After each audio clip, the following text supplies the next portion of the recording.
Hello students, welcome to our channel your success institute. आज हम लोग बात करने वाले हैं क्लास 10 फिजिक्स का चैप्टर नंबर 10, जिसका नाम है प्रकाश परावर्तन तथा अपवर्तन, और ये उसका पार्ट 2 है। ठीक है, पार्ट 1 में हम लोगों ने प्रकाश का परावर्तन के बारे में डिटेल से पढ़ाई कर लिया है।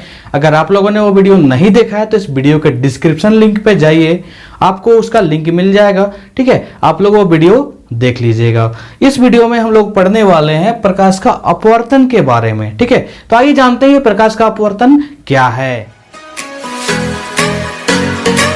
प्रकाश का अपवर्तन, ये प्रकाश का अपवर्तन क्या है? जब प्रकाश की किरण एक माध्यम से दूसरे माध्यम में प्रवेश करती है तो हम लोग इसको क्या बोलते हैं? प्रकाश का अपवर्तन कहते हैं। जैसे यहाँ पे डायग्राम में आप लोग देखिए, ये प्रकाश का किरण है, एक माध्यम से दूसरे माध्यम में जब प्रवेश कर रही है। ठीक है, ये माध्यम क्या है?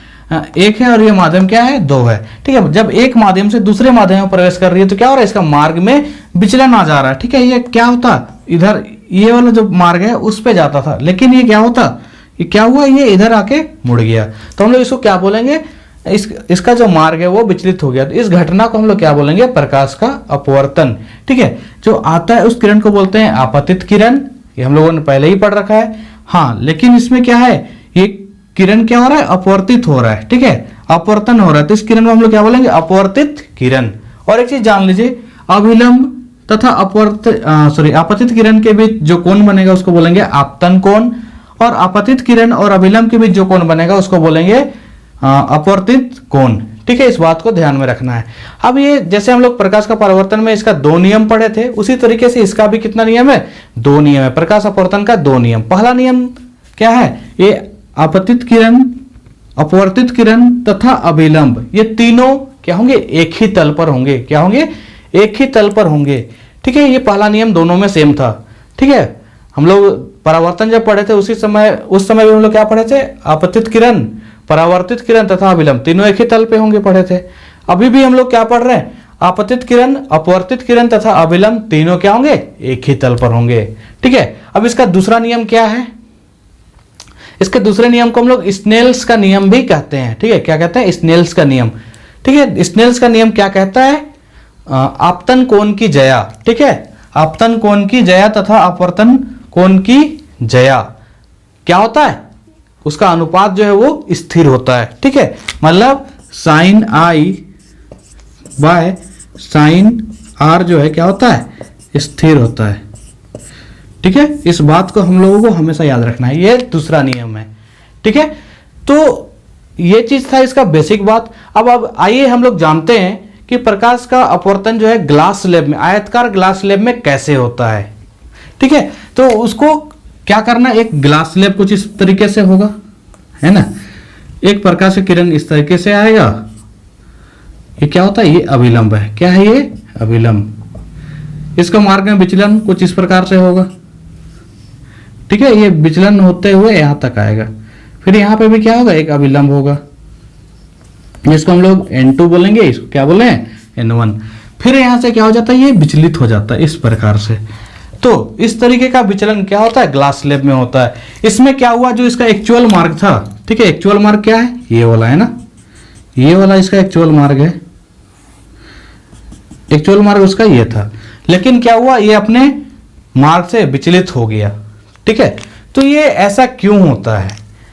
देखिए, यहाँ पे 2 तरह का घटना हम लोगों को देखने को मिल रहा है। पहला घटना क्या है? ये जो आपतित किरण जो आ रहा है, यहाँ अभिलंब के तरफ मुड़ रहा है, और यहाँ पे क्या हो रहा है? अभिलंब से दूर भाग रहा है ना। देखिए, अभिलंब से क्या हो रहा है? दूर भाग रहा है। तो ये जो 2 घटना है, इसको समझने के लिए हम लोगों को 2 माध्यम को समझना होगा। सबसे पहला माध्यम है विरल माध्यम, और दूसरा माध्यम जो है वो संघन माध्यम। ठीक है, ये विरल माध्यम क्या होता है? वैसा माध्यम जिसका अपवर्तनांक अधिक हो उसको हम लोग बोलते हैं संघन माध्यम, और जिसका अपवर्तनांक कम हो उसको बोलते हैं विरल माध्यम।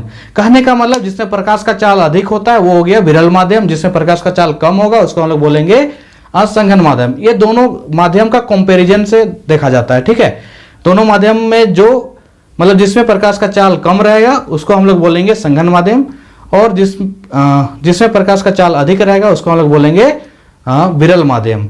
ठीक है, अब एक चीज और समझना है इसमें कि जब प्रकाश की किरण जो है विरल माध्यम से संघन माध्यम में, देखिए ये क्या है? वायु है, और ये क्या है? ग्लास स्लैब है, मतलब कांच है। ठीक है, तो ऑफकोर्स कि वायु में प्रकाश का चाल जो है वो अधिक होगा कांच से, ठीक है। तो जब ये वायु से मतलब विरल माध्यम से संघन माध्यम में प्रवेश कर रहा है तो क्या देख रहे हैं हम लोग, ये अभिलंब की तरफ मुड़ रहा है ना। देखिए ये जो प्रकाश की किरण किधर मुड़ रहा है, अभिलंब की तरफ। तो इस बात को हमेशा हम लोगों को याद रखना है कि जब प्रकाश की किरण विरल माध्यम से संघन माध्यम में प्रवेश करती है तो अभिलंब के तरफ मुड़ती है, ठीक है। उसके बाद यहाँ पे गौर करिए, ये क्या है, कांच है और इधर क्या है, वायु है। ये मतलब ऑफकोर्स वायु में प्रकाश का चाल जो है अधिक होता है कांच से, इसलिए कांच हो गया संघन माध्यम और ये हो गया विरल माध्यम। तो जब संघन माध्यम से प्रकाश विरल माध्यम में आ रही है तो क्या हो रहा है, प्रकाश का जो अभिलंब है उससे दूर मुड़ रहा है, ठीक है। जो प्रकाश का किरण है अभिलंब से दूर भाग रहा है। तो इस तरीके से हम लोग को समझना है, ठीक है। ये था इसका बेसिक कॉन्सेप्ट। अब हम लोग लेंस को शुरू करने से पहले हम लोगों को एक टर्म और जानना जरूरी है, ठीक है। वो क्या होता है, अपवर्तनांक। ये अपवर्तनांक क्या है, ठीक है, प्रकाश का चाल, ठीक है। प्रकाश का चाल माध्यम 1 तथा माध्यम 2 दोनों का जो अनुपात होता है उसे हम लोग क्या बोलते हैं, अपवर्तनांक बोलते हैं, ठीक है। माध्यम 1 में प्रकाश की चाल तथा माध्यम 2 में प्रकाश के चाल के अनुपात को हम लोग क्या बोलेंगे, अपवर्तनांक बोलेंगे, ठीक है। एक और होता है निरपेक्ष अपवर्तनांक। ये निरपेक्ष अपवर्तनांक क्या होगा, जब माध्यम 1 जो है वो प्रकाश होगा, सॉरी वायु होगा या फिर निर्यात होगा तो हम लोग क्या बोलेंगे, इसको हम लोग बोलेंगे निरपेक्ष अपवर्तनांक बोलेंगे, ठीक है। अब ये था निरपेक्ष अपवर्तनांक। और एक चीज हम लोग को जानना जरूरी है कि ये जो अपवर्तन हम लोग पढ़ रहे हैं, ठीक है, ये जो अपवर्तन हम लोग पढ़ रहे हैं इसमें इसका मतलब कैसे हम लोग पता चले कि अपवर्तन हो रहा है, मतलब इसका क्या क्या गुण है, क्या लक्षण है, हम लोग कैसे पता चले कि अपवर्तन हो रहा है। तो इसका कुछ उदाहरण है, ठीक है, अपवर्तन का कुछ उदाहरण है। उदाहरण को पहले आप लोग समझ लीजिए। जैसे आप लोग कभी भी गौर किए होंगे कि पानी में, ठीक है, अगर बीकर रखा हुआ है उसमें अगर पानी है, उसमें अगर हम लोग नींबू को रखते हैं तो नींबू का जो आकार है वो बड़ा दिखाई देता है, ठीक है। ये पहला अपवर्तन के कारण होता है। दूसरा क्या है, जब हम लोग पेंसिल को पानी में आधा डुबाते हैं, ठीक है, तिरछी जब आधा उसको डुबाते हैं तो उसमें क्या हम लोग को टूटा हुआ दिखाई देता है ना, उसका जो मार्ग है वो विचलित हुआ दिखाई देता है। तो ये चीज दूसरा घटना है। तीसरा घटना क्या है, जब ग्लास स्लेब से हम लोग कोई भी कागज में लिखा हुआ अक्षर को देखते हैं तो हम लोग को वो ऊपर उठा हुआ दिखाई देता है। उसके बाद क्या है, आकाश में जो तारा टिमटिमाता है वो भी इसी के कारण होता है, ठीक है। कोई भी चीज जैसे एक सिक्का को अगर हम लोग पानी में डुबा के रखते हैं तो वो सिक्का हम लोग को जो इसका एक्चुअल गहराई है वो उससे हम लोग को ऊपर दिखाई देता है, ठीक है, मतलब गहराई जो है वो कम हो जाता है। ये था अपवर्तन का कुछ उदाहरण, ठीक है। अपवर्तन का कुछ उदाहरण के बाद आइए हम लोग करते हैं लेंस, ठीक है। लेंस क्या होता है, लेंस मेनली दो प्रकार का होता है, एक उत्तल लेंस और एक अवतल लेंस। लेंस किसको बोलेंगे, ये एक पारदर्शी माध्यम होता है जिसका एक पार्ट या फिर जो मतलब एक भाग या फिर दूसरा भाग, दोनों भाग ये गोलीय होगा तो हम लोग उसको बोलेंगे लेंस, ठीक है। लेंस दो प्रकार का होता है, एक उत्तल और एक अवतल, ठीक है।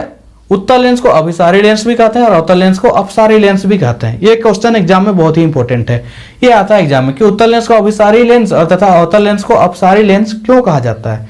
तो उसका रीजन क्या है, ये जो उत्तल लेंस है, ठीक है, उत्तल लेंस इस प्रकार से होता है, ये वाला जो है ये क्या है, उत्तल लेंस है, ठीक है। और अवतल लेंस क्या होता है, ये है ना। तो सबसे पहले उत्तल लेंस को समझ लेते हैं, जिसका, ठीक है, बीच में मोटा रहेगा और किनारों पे पतला रहेगा, ठीक है। वैसा लेंस जिसका बीच में क्या रहेगा, मोटा और किनारों पे पतला रहेगा, उसको बोलेंगे उत्तल लेंस। और जो अवतल लेंस है उसमें क्या होगा, बीच में पतला और किनारों पे मोटा रहेगा, तो हम लोग उसको बोलेंगे अवतल लेंस, ठीक है। तो ये अवतल लेंस उत्तल लेंस को हम लोग अभिसारी और अवतल लेंस को अपसारी क्यों कहते हैं, क्योंकि ये जो उत्तल लेंस है ये सभी प्रकाश की किरण को एक जगह पे मिला देता है, ठीक है। क्या करता है, जितना भी प्रकाश का किरण आया उसको क्या किया, एक जगह पे मिला दिया, इसलिए इसको हम लोग क्या बोलते हैं, अभिसारी लेंस भी कहते हैं। और ये अवतल लेंस जो है ये क्या करता है, अवतल लेंस करता है, ये जो भी प्रकाश का किरण है इसको दूर फैला रहा है, क्या कर रहा है, दूर फैला रहा है, इसीलिए हम लोग इसको क्या बोलेंगे, अवतल लेंस, ठीक है। अवतल लेंस को अपसारी लेंस कहते हैं, ठीक है। ये प्रकाश के किरण को फैलाता है इसलिए क्या बोलेंगे, अपसारी लेंस। अब इसके बाद आता है कुछ मुख्य बिंदु जो है हम लोगों को जानना पड़ेगा, ठीक है। जैसे हम लोग दर्पण में हम लोगों ने किया था, क्या था, ये जो दर्पण का जो केंद्र होता था उसको हम लोग बोलते थे ध्रुव, लेकिन इसमें जो लेंस है, ठीक है, लेंस का केंद्र को हम लोग बोलेंगे प्रकाशिक केंद्र, क्या बोलेंगे, प्रकाशिक केंद्र। दूसरा चीज क्या है, ये F1 F2 यहां दो फोकस होते हैं, ठीक है। जिधर से प्रकाश की किरण आती है उधर हम लोग F1 लेते हैं, और जिधर प्रकाश की किरण जाती है, ठीक है, ये तो पारदर्शी माध्यम है ना, प्रकाश क्या होगा, अब मतलब अपने मार्ग से क्या हो जाएगा, विचलित हो जाएगा। तो ये आर पार हो गया, लेकिन ये अपना मार्ग से विचलित होकर कहाँ पे मिलेगा, फोकस पे। कब, जब कोई प्रकाश का किरण समांतर होगा मुख्य अक्ष के, तो ठीक है। ये जो अक्ष था इसको हम लोग दर्पण में ही पढ़े थे, क्या बोलते हैं इसको, मुख्य अक्ष बोलते हैं। ये क्या है, मुख्य फोकस है, ठीक है। यहाँ पे इसको 2F1 नाम दिया गया, इसको 2F2 नाम दिया गया, ठीक है। जैसे हम लोग उसमें C लेते थे, इसमें भी क्या है, ये F1 और ये F2 है, ठीक है। तो ये जो चीज है हम लोगों को जानना जरूरी था, और हम लोग इसके बारे में पहले भी डिटेल पढ़ चुके थे। अब आइए हम लोग जानते हैं कि ये जो उत्तल लेंस है, इससे प्रतिबिंब का निर्माण कैसे होता है, उसका रेखिक आरेख का जो नियम है वो क्या होता है, ठीक है। उसके बाद हम लोग करेंगे अवतल लेंस का रेखिक आरेख का जो नियम है वो, और उससे प्रतिबिंब का निर्माण किस प्रकार से होता है। आइए हम लोग जानते हैं उत्तल लेंस के किरण आरेख बनाने के नियम, ठीक है। साथ ही साथ हम लोग पढ़ेंगे अवतल लेंस के किरण आरेख बनाने के नियम, ठीक है। दोनों से हम लोग को सीखना है क्या, कि किरण आरेख का जो नियम है वो कैसे होता है, ठीक है। सबका मैंने यहाँ पे डायग्राम बना लिया है, बस आप लोग इसको समझने का प्रयास करिए। देखिए सबसे पहला जो नियम है उत्तल लेंस के लिए, ठीक है। कौन सा लेंस है ये, उत्तल लेंस। तो उत्तल लेंस में जो भी प्रकाश का किरण होगा वो अगर मुख्य अक्ष के समांतर जाता है, ठीक है, मुख्य अक्ष के समांतर होगा, तो वो अपवर्तन के बाद कहां से प्रवेश करेगा, या फिर कहां से गुजरेगा, F2 से। कहां से गुजरेगा, F2 से। ये बात को याद रखना है, ठीक है। जब मुख्य अक्ष से समांतर कोई प्रकाश की किरण उत्तल लेंस से अपवर्तन के बाद कहां से गुजरेगा, F2 से, ठीक है, याद रखना है। उसी प्रकार से अवतल लेंस में ध्यान दीजिए, जब भी कोई प्रकाश का किरण मुख्य अक्ष के समांतर होगा तो वो तो आगे निकल जाएगा, लेकिन ऐसा लगेगा कि उसको पीछे बढ़ाने से कहां पे आके मिल रहा है, F1 पे मिल रहा है, ठीक है। ये यहां तो नहीं मिलेगा ना, ये बाहर निकल जाएगा, लेकिन ऐसा बाहर निकलेगा कि उसको पीछे बढ़ाएंगे तो कहां पे आके मिलेगा, F1 पे। तो ये उत्तल लेंस में एक्चुअली में यहाँ पे F2 पे मिल रहा है, लेकिन यहाँ पे हम लोग बस इमेजिन कर रहे हैं कि वो कहां पे आके मिल रहा है, F1 पे मिल रहा है, ठीक है। दूसरा चीज क्या है, दूसरा नियम जो है उत्तल लेंस के लिए, जो भी प्रकाश की किरण अगर F1 से होके आएगा, ठीक है, फोकस से होके आएगा, तो वो अपवर्तन के बाद मुख्य अक्ष के समांतर निकल जाएगा, ठीक है। अपवर्तन के बाद क्या होगा, मुख्य अक्ष के समांतर निकल जाएगा। उसी प्रकार से अवतल लेंस में देखिए, अगर कोई प्रकाश की किरण अगर फोकस पे आते हुए दिखाई दे, ठीक है, कहां पे आ रहा है ये, फोकस पे आते हुए दिखाई दे रहा है, लेकिन ये अपवर्तन के बाद क्या हो रहा है, मुख्य अक्ष के समांतर निकल जा रहा है। बस थोड़ा थोड़ा अंतर है, हम लोगों को समझने वाली बात है। इसमें एक्चुअली में हो रहा है, इसमें बस हम लोग को इमेजिन करना पड़ रहा है, ठीक है। ये जो तीसरा वाला, ये तो दोनों में सेम है। सेम क्या है, सेम ये है कि ये दोनों प्रकाश का किरण जो है हमेशा क्या हो रहा है, सीधा सीधी पार हो जा रहा है। कब, जब वो प्रकाशिक केंद्र से गुजर रहा है। तो प्रकाशिक केंद्र से कोई भी प्रकाश का किरण गुजरेगा तो वो बिना डायवर्जन के, बिना विचलित हुए वो सीधा सीधी पार हो जाएगा। यहां पर भी देखिए बिना डायवर्जन के वो सीधा सीधी पार हो गया, ठीक है। तो आइए हम लोग जानते हैं उत्तल लेंस से प्रतिबिंब का निर्माण कैसे होता है। तो आइए हम लोग देखते हैं उत्तल लेंस से प्रतिबिंब का निर्माण कैसे होता है। सबसे पहला जो वस्तु की स्थिति है अनंत पर है, ठीक है। यहाँ पे मैंने सारा चीज का जो डायग्राम है वो बना रखा है, बस इसमें हम लोग को रेखा आरेख खींचना है और समझना है कि कहाँ पे प्रतिबिंब होगा, उसका आकार कैसा होगा, उसकी प्रकृति कैसे होगी, उस चीज को समझना है। तो सबसे पहला यहाँ क्या है, वस्तु की स्थिति अनंत पर है। तो जब वस्तु अनंत पर होता है तो उससे कैसा प्रकाश का किरण आता है, हमेशा समांतर आता है, ठीक है। हमेशा कैसा किरण आता है, समांतर किरण आता है, ठीक है। तो जब समांतर किरण आता है वो कैसा जाता है भाई, हमेशा वो फोकस से होके पार होता है, ठीक है। ये जो फोकस है F2 उसी से होके गुजरता है, हम लोगों को पहले से पता है, ठीक है। तो जब ये F2 से होके गुजरता है ना, तो इसका प्रतिबिंब कहां पे बनेगा, हम लोगों ने पहले ही से पढ़ रखा है कि जहां पे दो किरण कटता है वहीं पे प्रतिबिंब बनता है। तो हम लोग का जो प्रतिबिंब का स्थिति क्या होगा, F2 पर। क्या लिखेंगे हम लोग, F2 पर, ठीक है, F2 पर, है ना। कहां पे प्रतिबिंब बन रहा है, F2 पर। उसका आकार क्या है भाई, बिंदु आकार, ठीक है। आकार जो है वो हम लोग का क्या है, बिंदु आकार। बिंदु के साइज क्या है देख लीजिए आप लोग, क्या है ये, बिंदु के साइज क्या है, ठीक है। अब प्रकृति के लिए हम लोग दो तरह का प्रतिबिंब जाने थे, क्या, एक वास्तविक और एक आभासी प्रतिबिंब, ठीक है। तो आभासी प्रतिबिंब और वास्तविक प्रतिबिंब कब बनता है, देखिए जब ये डॉटेड लाइन से बनाते हुए रहेंगे, सिंपल से समझने का जो तरीका है क्या है, अगर डॉटेड लाइन से बनाते थे तो वो आभासी प्रतिबिंब होता था, और अगर पूरा लाइन से बनाएंगे तो कैसा प्रतिबिंब होगा, वास्तविक प्रतिबिंब होगा। ठीक है, और वास्तविक हमेशा उल्टा होता है। ठीक है, तो प्रतिबिंब की प्रकृति क्या हो जाएगी, वास्तविक। ठीक है, वास्तविक तथा उल्टा। क्या लिखेंगे, वास्तविक तथा उल्टा लिखेंगे। ठीक है, उसके बाद हम लोग आते हैं वस्तु की स्थिति कहां पे, 2f1 से परे, मतलब 2f1 से पीछे रहेगा। कहां पे रहेगा, 2f1 से पीछे। तो वस्तु कहीं इस स्थान पे है, जैसे हम लोग प्रकाश का किरण लेंगे, एक समांतर लेंगे। जब समांतर लेंगे तो क्या होगा, ये फोकस से होके निकल जाएगा। और दूसरा वाला क्या लेंगे, अगर ओ से लेते हैं, हम लोग को ओ से पता है ना कि अगर प्रकाशिक केंद्र से कोई प्रकाश का किरण लिया जाए तो सीधा सीधी क्या हो जाता है, पार हो जाता है। तो ये प्रतिबिंब हम लोग का कहां पे बनेगा,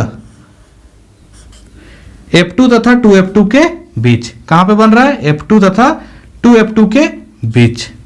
तो इस प्रकार हम लोग यहां पे लिखेंगे क्या, प्रतिबिंब का स्थिति क्या हो जाएगा, प्रतिबिंब का स्थिति हो जाएगा हम लोगों का F2 तथा 2F2 के बीच। ठीक है, F2 तथा 2F2 के बीच। आकार कैसा है, देखिए ये बड़ा आकार दिख रहा है, ये छोटा आकार दिख रहा है। ठीक है, तो आकार क्या हो जाएगा, वस्तु से छोटा। ठीक है, वस्तु से छोटा। ठीक है, अब प्रकृति क्या देख रहे हैं, डॉटेड लाइन का यूज नहीं किए हैं, तो इसे हम लोग क्या लिखेंगे, वास्तविक तथा उल्टा। ठीक है, जैसा हम लोगों ने दर्पण में किया था सेम उसी तरीके से इसमें भी करना है। ठीक है, बस उसमें क्या था कि टकरा के वापस चला जाता था, लेकिन इसमें क्या है कि ये अपवर्तित होके आगे निकल जाता है। बस यही अंतर है और कुछ अंतर नहीं है। ठीक है, और आइए देखते हैं हम लोग वस्तु की स्थिति जब 2f1 पर होगी। ठीक है, वस्तु कहां पे होगा, 2f1 पर होगा। कहां पे होगा, 2f1। तो यहां से अगर हम लोग समांतर किरण लेके जाएंगे तो ये कहां पे आके मिलेगा, ये सीधा सीधी जाएगा फोकस से, है ना। और एक प्रकाश का किरण हम लोग कहां से लेंगे, एक प्रकाश का किरण ले लेंगे हम लोग सीधा सीधी ओ से। ठीक है, यहां पे हम लोगों का क्या होता है, 2f2 पर ही प्रतिबिंब बनता है। कहां पे बनता है, 2f2 पर प्रतिबिंब हम लोगों का बनता है। ठीक है, तो प्रतिबिंब की स्थिति कहां पे हो जाएगी, 2f2 पर। जैसा हम लोग उसमें C पर लेते थे ना, दर्पण में C पर रखते थे और प्रतिबिंब भी कहां बनता था, C पर। उसी प्रकार से इसमें भी क्या होगा, 2f1 पर लेंगे तो कहां पे प्रतिबिंब बनेगा, 2f2 पर। ठीक है, तो प्रतिबिंब की स्थिति क्या हो जाएगी, 2f2 पर, है ना। आकार क्या है भाई, आकार उसमें भी बराबर होता था, इसमें भी क्या होगा, बराबर हो जाएगा। ठीक है, आकार क्या होगा, वस्तु के बराबर।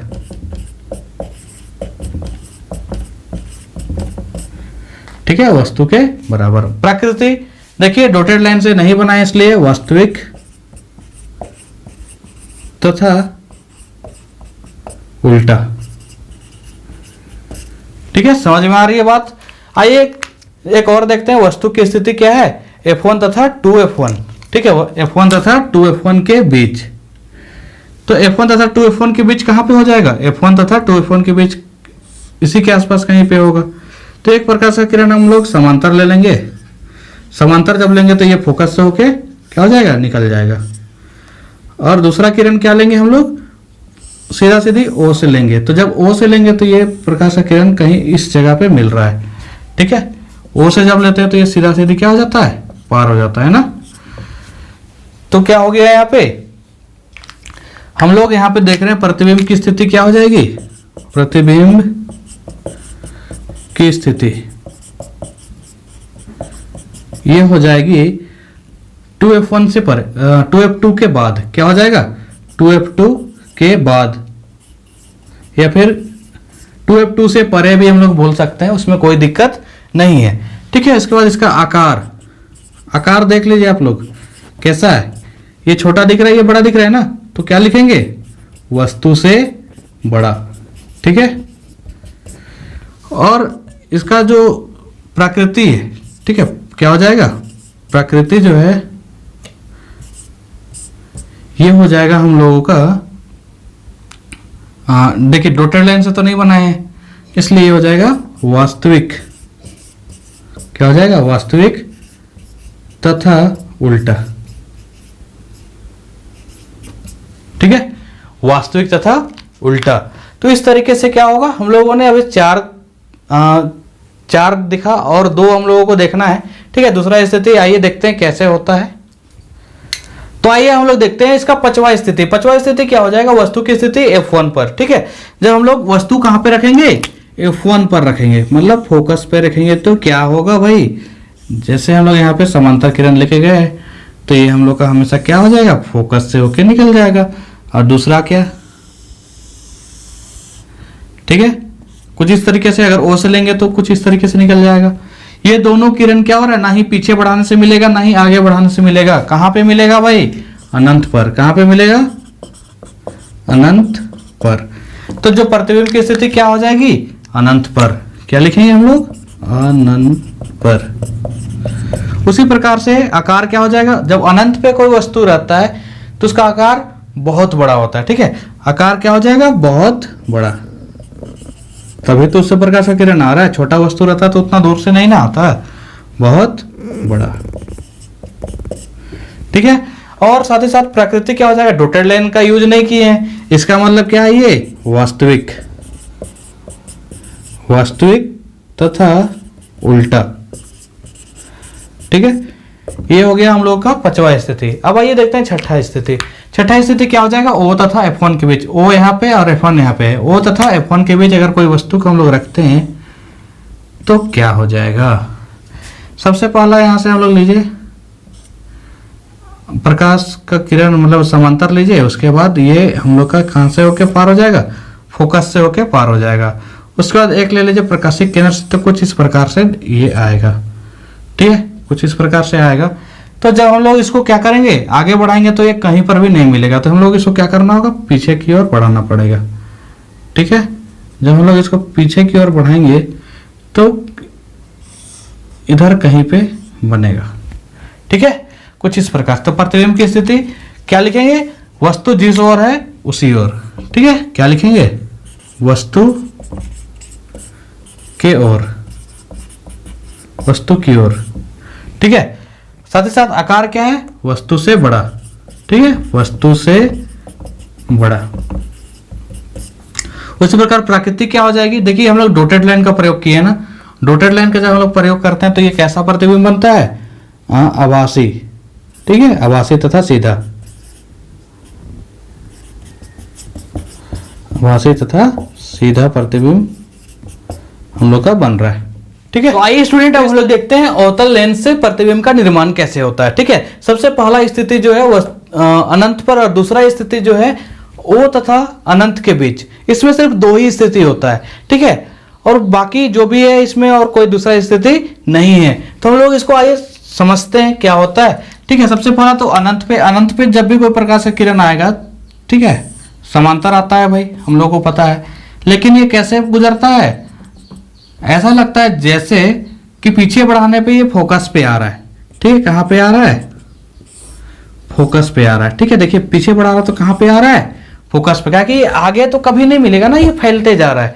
ठीक है, ये फैलते जा रहा है इसलिए आगे नहीं मिलेगा। लेकिन हम लोग उसको पीछे बढ़ाएंगे तो कहां पे मिल रहा है? F1 पर। तो जब वो वस्तु अनंत पे रहेगा तो प्रतिबिंब की स्थिति क्या हो जाएगा? F1 पर। ठीक है, उसके बाद आकार देखिए ये कैसा आकार का है? तो देखिए बिंदु के साइज का है ना, बिंदु आकार लिख देते हैं। ठीक है, बिंदु आकार। प्रकृति डॉटेड लाइन से बना है तो सीधा तथा आभासी। ठीक है, सीधा तथा आभासी। आभासी तथा सीधा भी लिख सकते हैं, कोई दिक्कत नहीं है। सीधा तथा आभासी। अब बात आता है सेकंड नंबर का।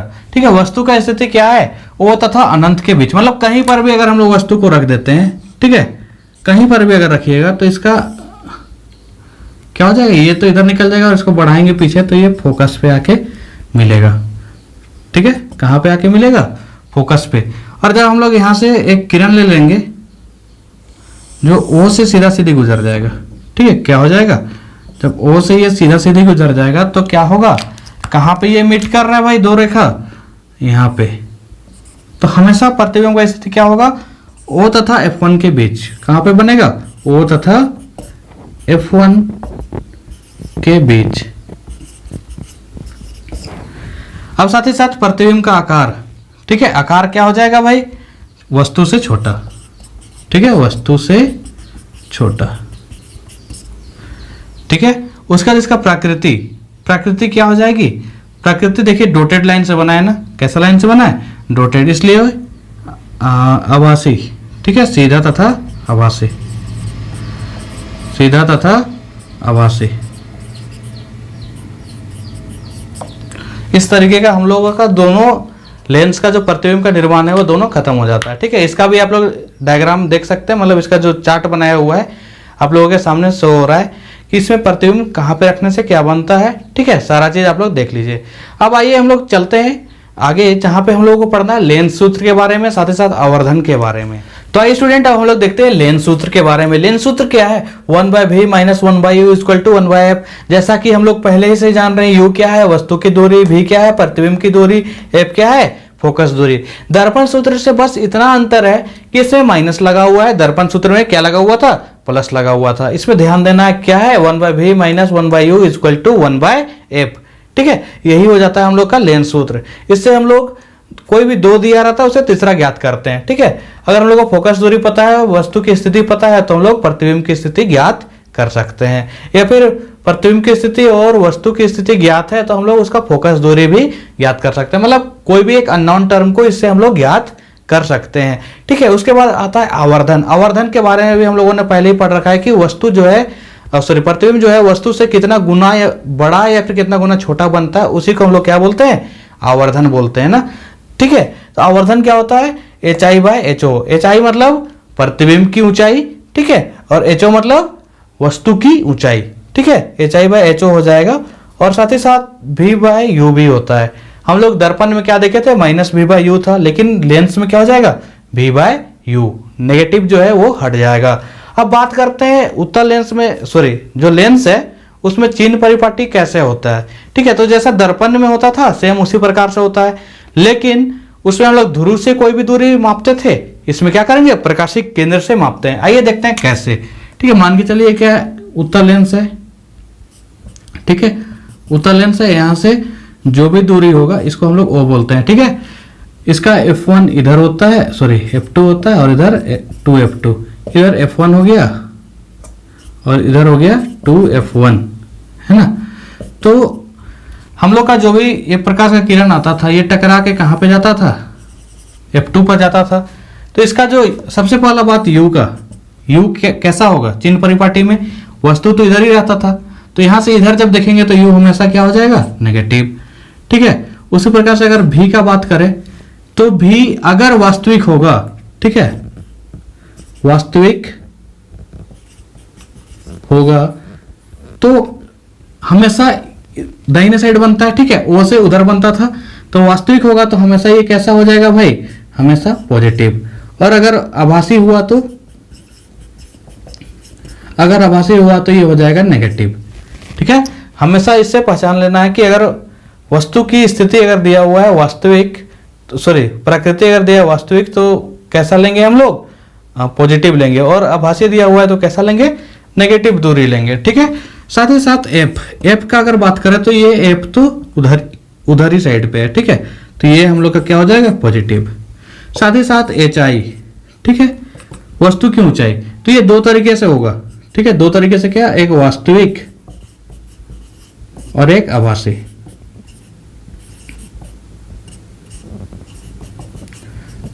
तो एक चीज आप ध्यान दीजिएगा, जब भी वास्तविक होगा तो नीचे बनता है, इसलिए हमेशा ये क्या हो जाएगा, नेगेटिव। और जब आभासी होता है तो उसमें सीधा बनता है, मतलब ऊपर की ओर बनता है, इसलिए ये हो गया पॉजिटिव, ठीक है। ये था उत्तल लेंस का। एक और होता है HO हमेशा क्या लेते हैं हम लोग, पॉजिटिव लेते हैं, ठीक है। HO क्या लेंगे, हमेशा पॉजिटिव लेंगे, ठीक है। एक बार फिर से ध्यान से देखिए, U क्या है, हमेशा इधर रखते हैं ऑब्जेक्ट को, मतलब वस्तु को, इसलिए ये हमेशा नेगेटिव। V कैसा, प्रतिबिंब कैसा बनेगा, दो तरीके से बनता है, एक वास्तविक और एक आभासी। जब वास्तविक बनता है तो इधर साइड में बनता है, इसलिए क्या लेंगे, पॉजिटिव। आभासी बनता है उस समय इधर साइड में बनता है, इसलिए क्या लेंगे, नेगेटिव। साथ ही साथ एफ देखिए हमेशा इधर होता है, एफ उधर होगा, यहां से अगर उधर है दाहिने साइड है तो हम लोग क्या लेंगे पॉजिटिव। साथ ही साथ उसके बाद क्या है एच आई, ठीक है, एच आई क्या है वास्तविक, ठीक है, एच आई मतलब वास्तविक या फिर आभासी दोनों हो सकता है। तो जब वास्तविक होता है तो वो नीचे की ओर बनता है और आभासी जब होता है तो ये ऊपर की ओर बनता है। तो वास्तविक होगा तो नेगेटिव और आभासी होगा तो पॉजिटिव। और एच ओ हमेशा ऊपर की ओर वस्तु रखते हैं ना, इसलिए क्या हो जाएगा पॉजिटिव। उसी प्रकार से हम लोग देखते हैं अवतल लेंस का, ठीक है, अवतल लेंस में क्या हो जाएगा, कोई प्रकाश किरण ऐसे होता है और यहाँ पे आके फोकस पे मिलता है F1 इधर F2, ठीक है, कुछ इसी प्रकार से आता है इधर, है ना। तो इसका जो U है, U तो हमेशा इसका भी क्या हो जाएगा नेगेटिव, और इसका जो भी होता है ये हमेशा इधर ही साइड बनता है, इसलिए ये भी नेगेटिव, ठीक है। F1 जो होगा वो भी इधर ही साइड है, इसलिए ये भी नेगेटिव। और क्या हो गया भाई HO हमेशा ऊपर बनता है इसलिए पॉजिटिव, और जो HI है ये हमेशा ऊपर बनता है इसलिए ये भी पॉजिटिव, ठीक है। HI और HO दोनों क्या हो जाएगा पॉजिटिव हो जाएगा, और वस्तु की स्थिति जो है नेगेटिव, प्रतिबिंब की स्थिति वो भी नेगेटिव, F1 मतलब फोकस जो है वो भी नेगेटिव हो जाएगा। तो इस चीज को हम लोग को जब न्यूमेरिकल क्वेश्चन करेंगे उस समय खास ध्यान रखना होता है, ठीक है। इसके बाद हम लोग को पढ़ना है लेंस का क्षमता, ठीक है, जो लेंस की क्षमता होती है उसके बारे में। तो लेंस की क्षमता क्या होती है, लेंस का क्षमता कोई भी वस्तु को कितना गुना आवर्धित या फिर कितना गुना छोटा बना सकता है, ठीक है। तो उसी चीज को हम लोग बोलते हैं क्या लेंस का क्षमता, ठीक है, कोई भी वस्तु को कितना बड़ा दिखा सकता है या फिर कितना छोटा दिखा सकता है, तो उसी चीज को बोलते हैं हम लोग उसका क्षमता, ठीक है। उसका क्षमता को हम लोग डायोप्टर से मापते हैं, ठीक है, और उसको सूचित करते हैं P से। P क्या होता है क्षमता, और डायोप्टर से मापते हैं, और इसका फॉर्मूला था P = 1/f, ठीक है, ये याद रखना है। P = क्या हो जाएगा f 1/f, ठीक है, 1/f। और ये जो f होना चाहिए हमेशा क्या में होना चाहिए मीटर में, ठीक है, क्या में होना चाहिए मीटर में। जब तक f मीटर पे नहीं रहेगा तो हम लोगों का जो P है वो नहीं निकल पाएगा, ठीक है। P मतलब पावर का जो SI मात्रक होता है वो होता है डायोप्टर, ठीक है। लेंस की क्षमता का जो SI मात्रक है वो है डायोप्टर, और जो फोकस दूरी ये हमेशा मीटर पे होना चाहिए, ठीक है। तो इस तरीके से हम लोग का ये जो चैप्टर है ये पूरी तरह से समाप्त होता है।